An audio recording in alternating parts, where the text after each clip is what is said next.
Alright, what's going on guys, and welcome back to the channel. Now today what we're going to be talking about is my 6 tips for making sure that you get the most amount of money for your car.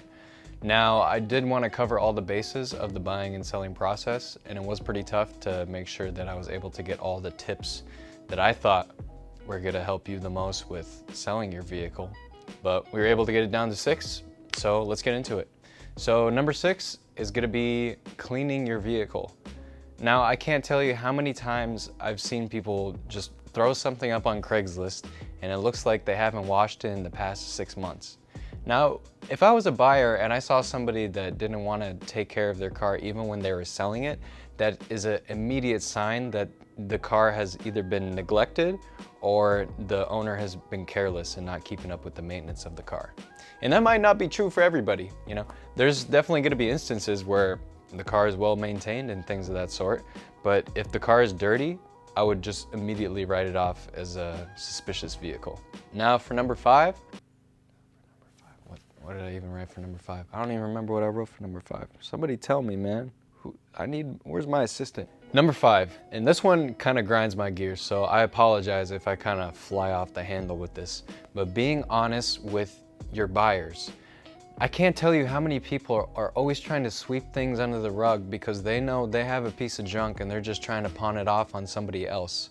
But even if you have a piece of junk, I think it's much better for you to at least inform whoever's gonna be buying it that it has these quirks, or it needs the oil to be topped off every once in a while, or you have to run it on premium. Because all that's really gonna happen is you're gonna have some bad karma coming your way or something. Like if the vehicle were, you know, God forbid, to start knocking and the engine blows up, I know that it's out of your hands now and it's not your vehicle, but still, now you have to live with the guilty conscience of knowing that you sold somebody a bad car. Now, I don't know about you, but that just really grinds my gears, because you wouldn't want to be on the other end of that when somebody is trying to sell you something and you bite and you buy the vehicle and it turns out to just be a total nightmare. I mean, that would give me PTSD. I wouldn't want to buy anything else on Craigslist ever again. So I know I'm being a little emotional about this, but I've just seen so many cases where people are just not being honest with one another, and it just really gets me down and makes me not even want to be a part of the car community sometimes. Number 4. Yes, this is a good one. This is a really good one, especially if you're first getting into this Craigslist stuff. Number 4, you want to be patient. You'll get tons of people lowballing you, especially when you first post your car, and that's pretty normal nowadays. I'm pretty sure people do this on purpose now. Like, I've had so many times where I'll have a vehicle posted for, say, $5,000, right? And you'll get the guy that's like, I'll give you $1,100 for it. And I'm like, how am I even supposed to respond to that? It's like you should have just came up in person and just slapped me across the face. Like, that is just such an insult. And why would you ever offer that? Because nobody's ever gonna say yes to that. And if you are, there's something wrong with you. And you shouldn't be doing cars, period. I don't know, it's just, people really get on my nerves sometimes. And you'll learn that if you wait that little extra, like, couple of customers, that you will get that extra money that you're looking for. Like, I'll give you an example of a story I had when I was really struggling financially and I had to sell my car. Now, this was a point where I was just willing to take whatever for my vehicle, but I didn't want to tell sellers that, or else they would try and take advantage of me. So I had the car up for a while and I wasn't asking that much money for it, honestly. And it was a good car. It was a really good car. I might even have an old picture of it. If I do, I'll post it right there. And, you know, when push came to shove, there was this buyer that was really interested, and I just had a gut feeling where I was like, you know, if I just wait it out a little bit more, I know I can get a little bit of extra money for it. So lo and behold, I waited a couple days later and these people came and they loved the car, and I was able to sell it for full price. And I was shocked. I was like, man, if I sold it, you know, to that previous person, I wouldn't have made as much money on the car. So sometimes it pays to be patient. Now, I know this is not gonna work for everybody, And if you've had a car up on Craigslist for months and somebody offers you something, maybe in that situation it might be better just to take what you can get.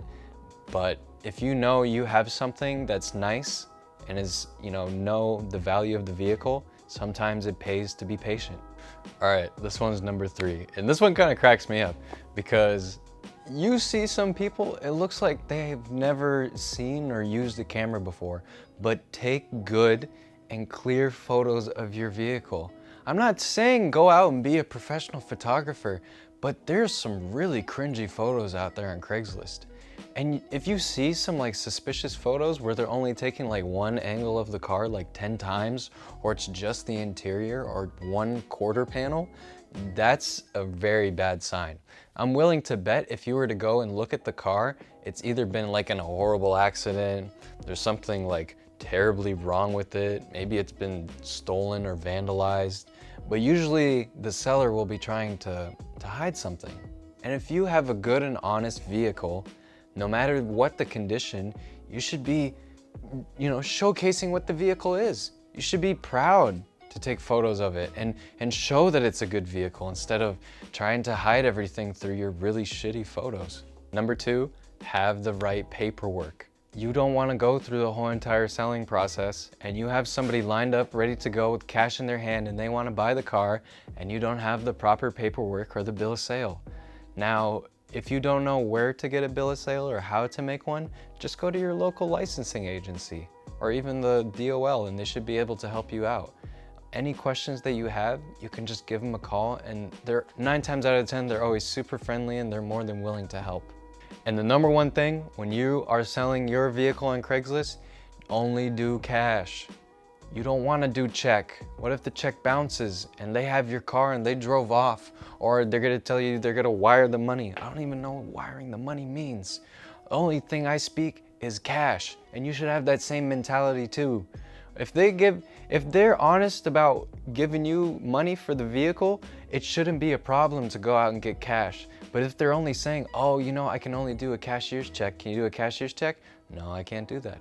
And another alternative that you can do that I've done in the past before is you can write up something for a non-refundable deposit or even a refundable deposit if you want. I'll leave it up to your own risk. If you don't want to listen to me and you want to go through wiring money and checks, and if it doesn't work out, then I told you so.